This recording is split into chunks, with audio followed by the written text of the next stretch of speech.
I've been thinking about something many South Asian parents used to say about food. Some foods are garam, hot, and some foods are thanda, cold. And depending on how your body felt, they would tell you which ones to eat and which ones to avoid. If you had acne or mouth ulcers or irritation in the body, someone in our family would often say, you've eaten too many garam foods, too many hot foods. So let's look into this. Assalamu alaikum, my name is Dr. Azad. I'm a medical doctor and a pharmacist based here in the UK. For many people, growing up, especially in the South Asian community, this sounded like simple tradition. But when you start looking at these ideas through modern physiology, something interesting appears.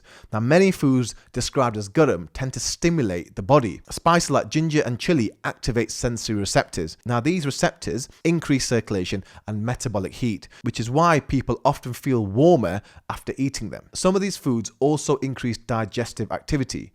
The body works harder to process them, and that increased metabolic activity can create a sensation of internal warmth. Now, let's look at foods that our families call thanda. Yogurt, milk, cucumber, watermelon. These foods tend to contain a lot of water. They hydrate the body. They are gentle on digestion, and foods like yogurt also support the gut microbiome. When digestion settles and hydration improves, the body naturally feels calmer. Traditionally, this feeling was described as cooling, not because the body temperature literally drops, but because digestion and inflammation may settle. Now think about another phrase our families used to use. Too much heat in the body. This is often blamed for acne, skin irritation, mouth ulcers, and general restlessness. If we translate that into modern medical language, it often reflects something else. Inflammation, metabolic stress, or sudden spikes in blood sugar. Many foods traditionally blamed for excess heat, very sugary foods, deep fried foods, or excessive rich meals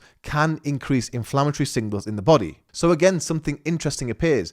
The language used was traditional. Ye thandi cheez hai, ye garam cheez hai, isko nahi khana. But the observation itself was often accurate. Even some traditional remedies followed the same pattern. Take turmeric milk, haldi. Turmeric contains curcumin, a compound known to influence inflammatory pathways. Saffron milk has long been used for calm and sleep, and today research suggests saffron compounds may influence mood pathways. Dates eaten with nuts during Ramadan were another example. The sugar from the dates enters the bloodstream quickly, but the fats and fiber from nuts slow the process down, which stabilizes energy levels. This is something our mums and dads understood through experience. But when you take a step back and look carefully, it all becomes clear. And they were right. Many traditional foods were not random beliefs. They were observations built over generations. Mums and dads, grandparents, great-grandparents noticed the patterns when eating. They didn't have studies to look through. They didn't have the internet to ask. Everything was lived through experience. They noticed how the body responded, and they described those patterns using the language available to them. Thande and garam cheeze. Today, science is backing that. Science is simply explaining the mechanisms behind their observations,